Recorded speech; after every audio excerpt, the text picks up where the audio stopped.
have the slides, so we can send those out to you and get you all that information so you're not worried about taking a bunch of notes and missing anything. So I will hand it over to our guest speakers and we'll go from there. Thank you. Hi, everyone. I'm Sanib, as Michelle mentioned, and we have Honora as well. We'll be talking about the 3 clinical trials that we have at Hospital for Special Care as part of the research team. And I'll start off with the Healy platform trial. So I'm going to start off with first sharing my screen, and let me know if everyone's able to view my screen. I can see it.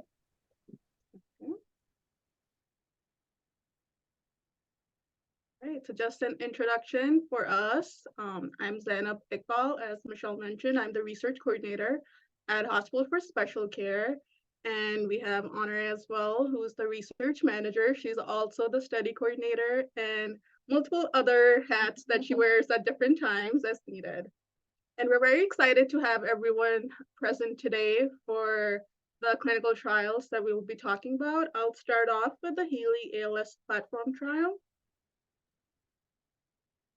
So I just wanted to start off with kind of giving a huge shout out to Massachusetts General Hospital, who is the proud sponsor for the Healy platform trial. And with the collaboration with all the other pharmaceutical companies and different organizations that we have, we're able to not only provide regimens and different study medications to our Healy participants, but with the collaboration, we also have the chance to make sure that the data that's being collected with all of our study, it's being presented in a way that is being helpful for the ALS population. So with this slide, we have different organizations such as NEALS, Barrow, and then the pharmaceutical companies that have been a part of the Healy platform trial before, such as Biohaven. And then we also have Clean, Denali, Calico, who are currently part of our EAP studies and part of Regimen F and Regimen G. So with their collaboration, we're able to not only collect the data, but also present that forward. So I'll start off with going over traditional clinical trial and how the Healy ALS platform trial differs from one of a clinical trial. So with the Healy ALS platform trial, we're able to see that the participants that enroll in it, they're able to cut the time in half. So basically what that means is that participants have less time that they're spending in the placebo-controlled portion of the trial. They're in that portion for about 24 weeks, which gives them a higher chance to be able to get the study medication at a quicker rate. This also cuts down the cost for the pharmaceutical companies in about 1/3, which always is a good thing that the companies are looking for. So they're trying to spend that money to see where that information can be collected from. And if it's cutting their cost, they're able to provide that resources more so for the patients who need them at that time. With the Healy platform trial, one of the great things with this is that there's a 1/3 chance in the placebo-controlled portion for the participants to be receiving the placebo-controlled, and there's a 75% chance that they're receiving the actual study medication. And that's one of the things that really differs from a clinical trial, because within a clinical trial, there's always that 50-50% chance of receiving the actual study medication or the placebo. So with the Healy trial, we see that within the first 24 weeks, the participants have a greater chance of receiving the actual study medication. So that really helps the participants decide when they're deciding to participate in the trial, that within that first 24 weeks, they do have that higher chance of receiving actual study medication. Now I'll go more into detail about once they complete the placebo-controlled portion of the trial and the active treatment extension as well.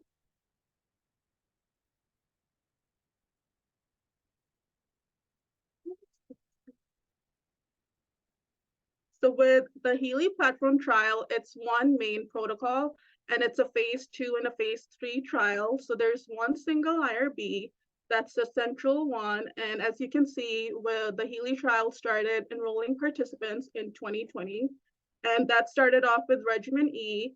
In 2023, currently we are enrolling for Regimen F and Regimen G at our research department at Hospital for Special Care.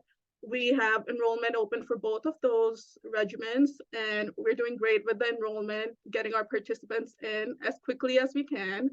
With so far, with the Healy trial, there have been 7 regimens. There are also 70 sites, or more than 70 sites at this time, that have been enrolling participants. And that's where Catherine comes in, who is our patient navigator as well. So if potential participants reach out to her that are out of state or from another site and they're unable to get in at that point, Catherine will reach out to us with their information, and then we take their information, reach out to those potential participants, and get the information and see how quickly we can enroll them at our site. And sometimes it takes time for us to do that. We're small, but we are mighty. We are the 3rd enrolling site between all of the 70 plus sites. So we work as fast as we can. I know it's not as quick as we would like it to be, but our goal is to get our participants in as quickly as possible. And there are at least 1,300, if not more, participants that have participated so far in the 7 regimens, and this will continue to go on. So there will be more regimens as well as more enrollment of participants. So I'm just going to go more into how the Healy ALS platform trial works, what the process is when a participant is interested. So the first thing we do, which is very unique to our site, is that we pre-screen our participants. We speak to them when they're in the clinic, get their information, see how they're interested, how much they're interested at that time, and kind of see if we can pre-screen them before we bring them in for a screening visit. So we'll ask them questions that will look into the key eligibility criteria, which one of them is to see when the time of onset was, which has to be less than or about 3 years for ALS. And then the other one that we look at closely is the slow vital capacity, which is a breathing score. It has to be at least 50% or above at the time of screening visits. So those are the 2 main criteria we look at the time of our pre-screening with our participants. Other things we'll look at is the 3 FDA medications that have been approved for ALS. So we'll see if they have been taking riluzole, which has to be taken for at least 30 days or more before they can be screened.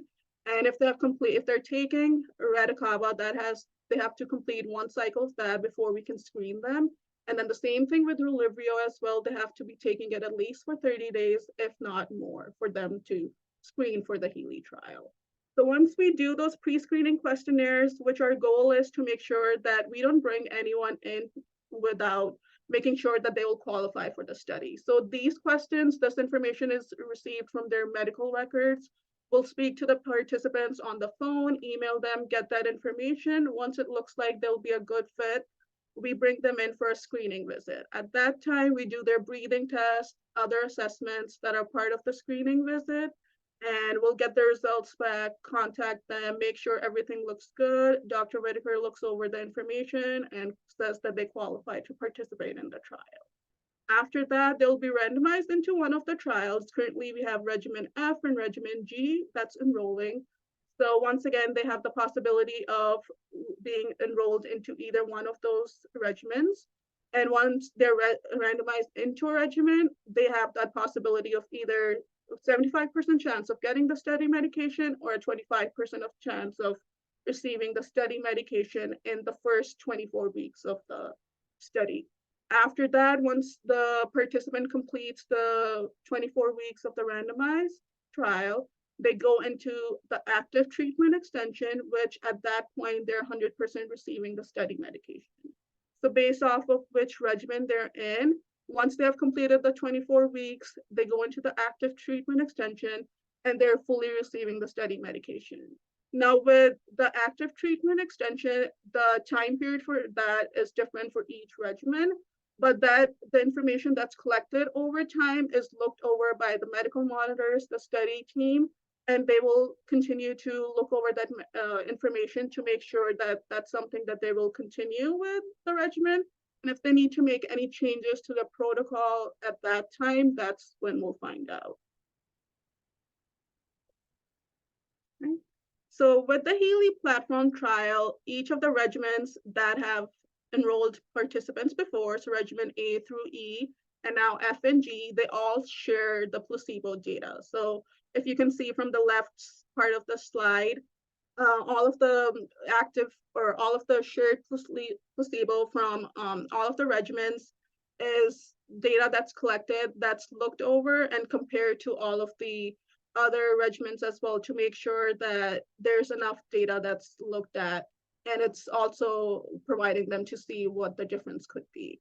And once again, I do have the key eligibility criteria that we look at more closely when we're looking at screening participants on the right side of the slide.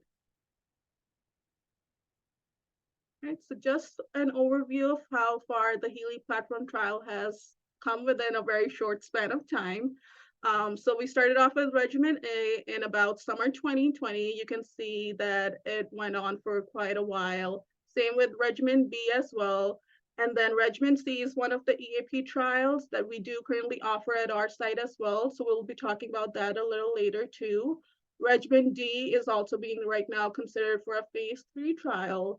Regimen E is another EAP trial that we offer at our site too. And then F and G are currently in the process of enrollment. So we'll be seeing how that goes forward. Right, so just providing an overview of the sites that are part of the Healy platform trial. You can see that they're pretty much all over the United States.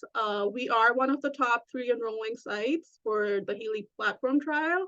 As I mentioned, there's 3 of us on the research team, so we do our best to bring our potential participants in as quickly as we can. Our goal is to provide the care that we can provide because we're being trusted with the patient's care. So we do what we can with the most care as possible. So this, on the right side of your screen, you'll see a QR code, which is if you scan it with your phone, and you will have access to these slides as well. You can see what sites are currently enrolling patients, or some of them may be active and they're not recruiting. So this is where we really work closely with the patient navigator. We have Catherine on the call too, who will be available to answer your questions as well.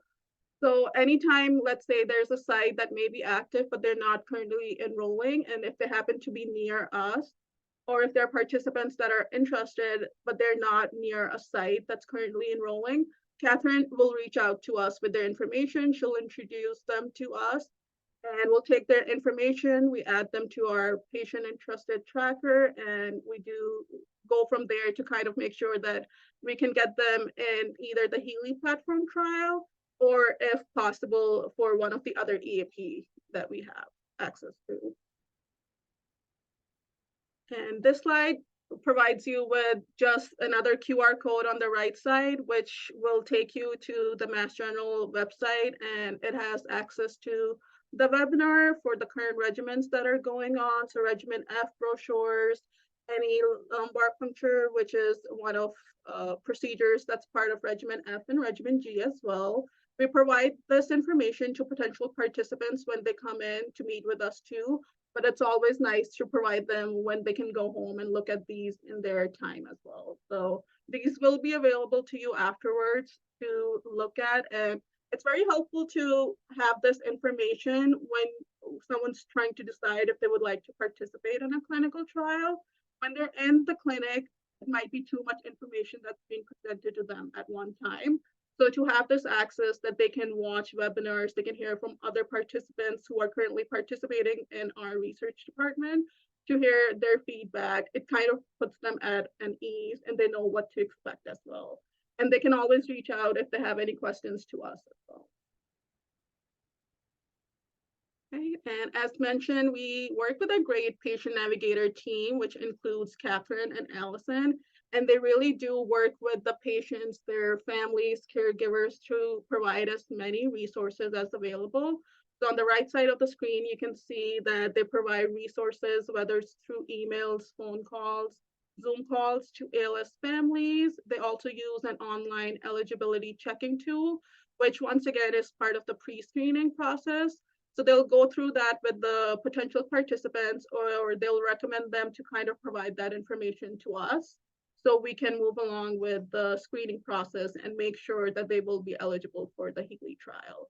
There are also weekly webinars that are provided by the patient navigator team.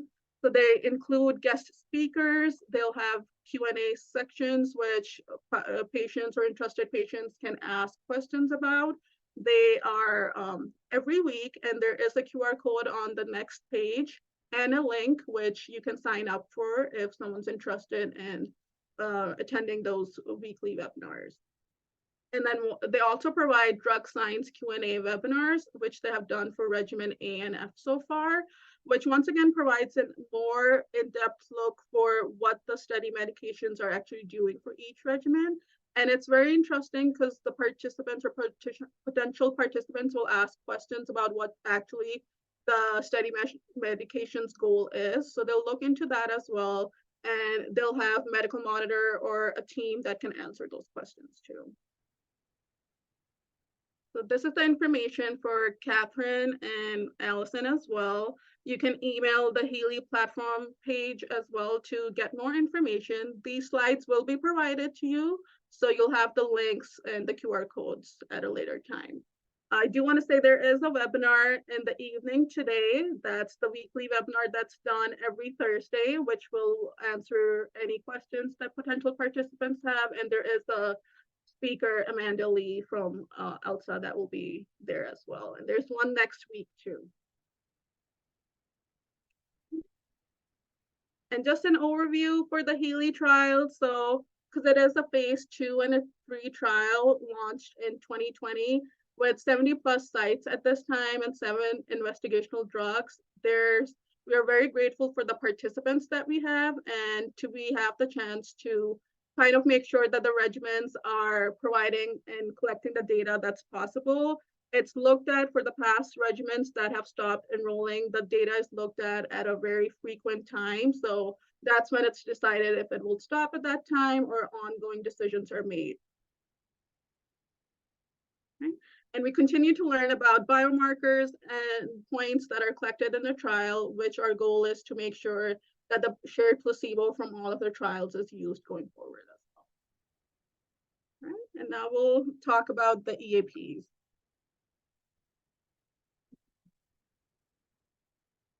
Great job, Sanib. Hi, I just want to start off by thanking Michelle for asking us to do this presentation. We are just so thrilled to have all the support of the ALS Association.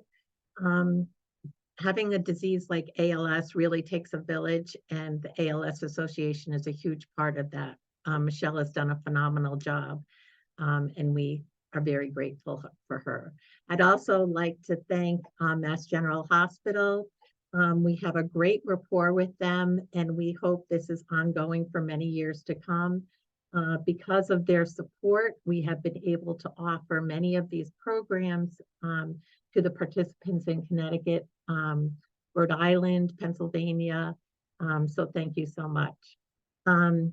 I would like to start by talking about the Expanded Access Program.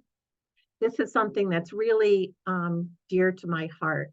The reason being is when I started working with ALS 5 years ago, I noticed there was a huge group of people that really had no treatment at all. And being a critical care nurse, I always felt that a huge part for my participants or patients was that I needed to provide hope to them as a nurse. Well, there were so many people that didn't have access to that.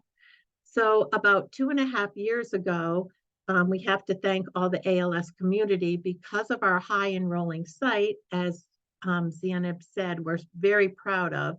We were able to get one of the first expanded access programs here at Hospital for Special Care. We were only one of 3 sites in the whole United States, and there was only 15 people that were allowed to enroll in this program. And I really fought hard for it because, again, being a nurse, you have to have hope. This disease is really, truly devastating. And without hope, there's really nothing. So I was so proud we were able to get this program. Thank you for Mass General. And we were able to enroll 5 participants, which is so few considering the number of patients that weren't able to enroll. I am so happy to say out of 2.5 years, the program that we started with was clean, that I'll go into further detail later. But out of those 5 participants, we only had 1 patient pass away. So my heart and soul is in this. As you can see, I'm so proud of my 3 collaborators, Sanib, Natalie, and myself. Were all study coordinators as well. And really our heart is in this. We couldn't do this without you. We include everyone in our family. And thank you so much, the participants, for allowing us to advance science the way we're doing it. It's not just us. Again, it takes a village. So what is an expanded access program? Basically, what this is, it's really almost like compassionate care. It's for people that don't qualify for ongoing trials. And it could be many reasons. It could be, as Sanib said, maybe their onset is greater than 3 years. Maybe their SVC or breathing capacity is under 50%. Another thing, maybe they just had recent onset, but they're bulbar and they can't swallow pills. So for any reason, these people, we don't want it to exclude them. So these are people that don't qualify for other studies. And it gives them an opportunity to get hope, be involved in a program, and also contribute to science. The major problem with these, as I'm sure people that are on this call, is that there's so few slots. We are extremely fortunate, again, because we work so diligently that we're able to get many more. We prove to the sponsors how well we can enroll, and they've been very good at giving us additional slots. But still, there's not as many slots as we would like. The other key thing is that these programs still are monitored, like Sanib said. Safety is number 1, and that's our main priority. So we want the safety of our patients as well as trying to advance science. But these, the criteria to get in are looser here, and there's not as many requirements during these programs. So some of them can be done remotely, although we encourage, again, for safety, that we do have contact with our participants.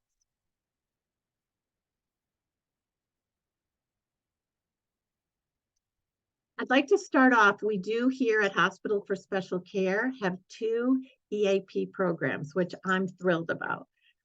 Again, with ALS, I understand it's a devastating disease and participants feel like they don't have control. My goal is to give control to our participants or people that want to enroll. So I have 2 options. I'm hoping, always trying to look ahead. And when one door closes, I want to have something to offer my participants. So like Sanib said, with the EAP, especially the clean, we were one of the first expanded access programs to start this. And unfortunately, they closed out the Healy participants, but we were one of the first sites that we were able to pull these patients into an expanded access program. But we always want to make sure. So I think this program, the cleaned, is actually looking to the positive results that came out of Healy. What they found is that not all the markers were met, but some of them were, and that's why they're continuing with this drug. I really feel very positive about this drug, and they're actually going to do a phase 3. So we are looking our expanded access. We started off with 5 patients, and as time goes on, we're now up to, we can enroll 19 participants. So we have 15 currently. Actually, we're up to 29. So basically what clean is, it's CNM-AU8. It's a nanoparticle it's a gold. It's extremely well tolerated. They found from the Healy platform trial, there we studied two doses, a 30 milligram and a 60 milligram. They found that during the Healy platform trial there was no real significant difference between the 60 milligram and 30. So it's better to be on a lower dose. This drug is taken once a day, and it's administered at any time. But it's extremely well tolerated, and it can be administered orally or through a G-tube.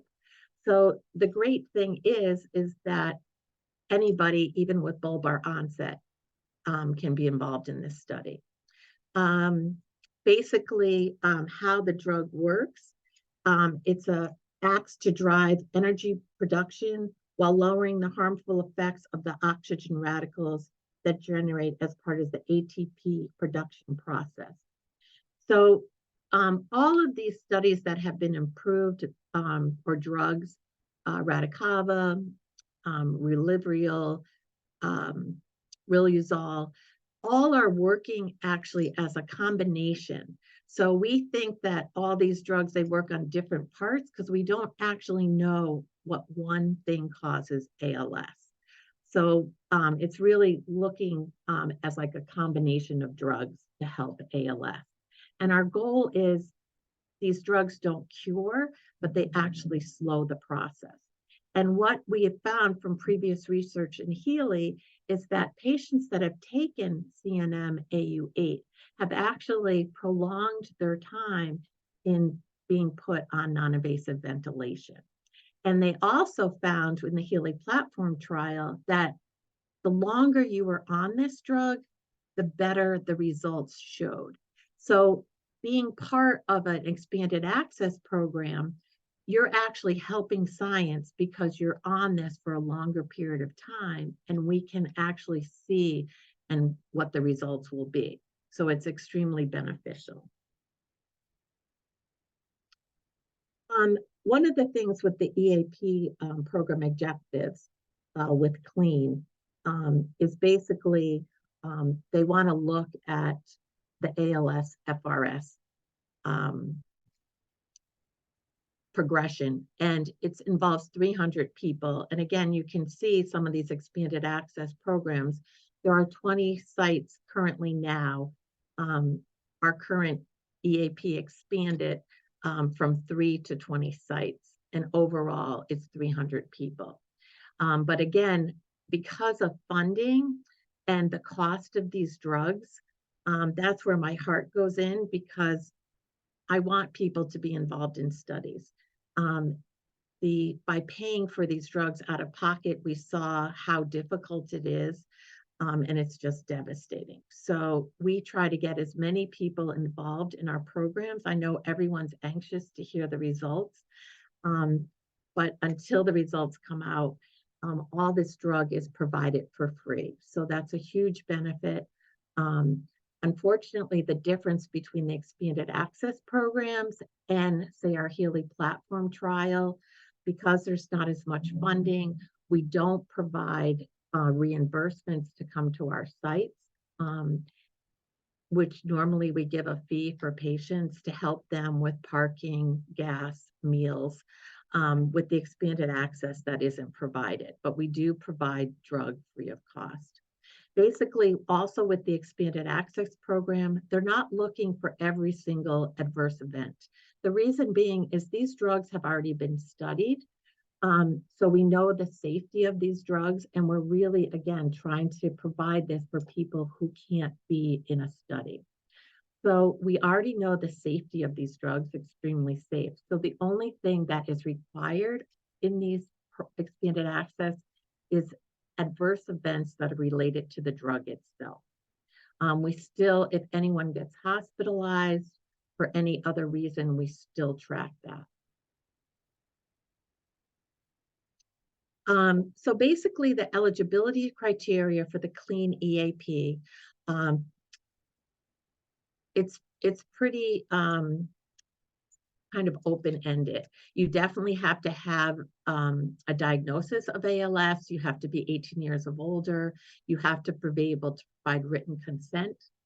And the biggest thing that we look for, we don't do breathing test options again, but we look at your life expectancy. So the people that are eligible for this, most of them have, some of them are very stable. They just don't meet the Healy criteria, but others are extremely sick. You can be on non-invasive ventilation, but the big thing is that you have to have a life expectancy of at least 6 months. How it works is with the expanded access program, we know it's extremely difficult for many of our participants to come here. So we try to group everything together. Our past people that have been involved in these programs, we're very flexible. Some people are still working, some people are in wheelchairs. We have great access here at Hospital for Special Care. So we really try to be flexible with our timing. Our biggest restraint is that our lab closes, so we have to have all blood work done before 2:30. What we try to do too is combine our screening and baseline visits. So for entry into the expanded access, we just have to make sure that, again, safety is key. So we do blood work initially, we do it in the middle of the study, and we do it at the end of the study. We just want to make sure there's no other significant medical issues that are going on. So when we bring a patient in, especially if they're coming from far away, we have patients coming from Pennsylvania, New Jersey, New York, we try to do the screening and baseline together, and we do stat blood work. Again, this blood work is something that is put through your insurance, where in the Healy platform trial, this is all covered in the trial. As far as breathing test, it really is optional. If we do it here, it would be charged. So we try to be very, not incur additional costs to our participants. So if you don't want to do a breathing test, that's fine. We will take it from previous. Basically with the clean EAP, it's a 48-week program, and the visits occur every 12 weeks, and we have a window. So what we try to do is, again, safety is our key. These can be done remotely, but we really like to combine them with our clinic visits. And what better thing to see us as your clinician? No, but as you can see, humor is really part of what I incur in this program. But safety is number one. Basically, we're hoping that at the end of the 48 weeks that Clean will say they're in the process of doing a phase 3 study, that they will expand this, and so we'll know by then. But if not, then we have another study that is an option as well. And that's our Tralos EAP. Again, I want to put a huge shout out to Mass General Hospital. I'm going to say it again, because of your participation and high enrolling at Hospital for Special Care, we were able to be involved in an NIH grant through Mass General Hospital to do this Tralos EAP. It is still currently going on. Actually, they did close out, right? Yes, the Tralos, it was Regimen E. So we're closing out that. We haven't actually got the results from that. So that's something that we are going to discuss when we go to Neil's. What's going to happen with the results of that study? Hopefully we'll be able to continue our Tralos EAP. This is actually a 24-week study. I just want to backtrack, sorry, for the ACT Act for ALS. Basically, this was signed into legislation. And again, I want to thank all the people with ALS that have fought for all this legislation and are moving things forward for ALS. Without your support, we wouldn't be as far along with research in ALS. So kudos to everybody that's fighting so hard for this. And this is 24 sites that are in the Tralos EAP. There's 70 participants. And what this entails, there's 2 cohorts. There's people that were in regimen E for cohort 2 from the Healy platform trial. And these people are automatically included in the Trehalose. We do have a participant on this call. I don't want to say any names, but who has been on the Trehalose EAP and is enrolled in our EAP program. And he just feels wonderful. Basically, what Trehalose is, it's a glucose sugar. So the only people that wouldn't qualify would be people with diabetes. So this is why I like to have 2 options. If somebody who doesn't qualify for a normal study comes to me and says, I want to be part of research, I want to contribute, I want hope, we have options for them. And those participants would be really sheltered to our clean EAP. But the Trehalose is very nice because this can also be done at home. Both of these studies that we offer, we've had many patients enroll in them, and we've had almost none withdraw. They're both extremely well tolerated. The biggest thing with the Trehalose is that it's through an IV. Because of the sugar, if you're taken orally, it actually, our gut decreases the efficacy of the drug, so it needs to be administered through IV.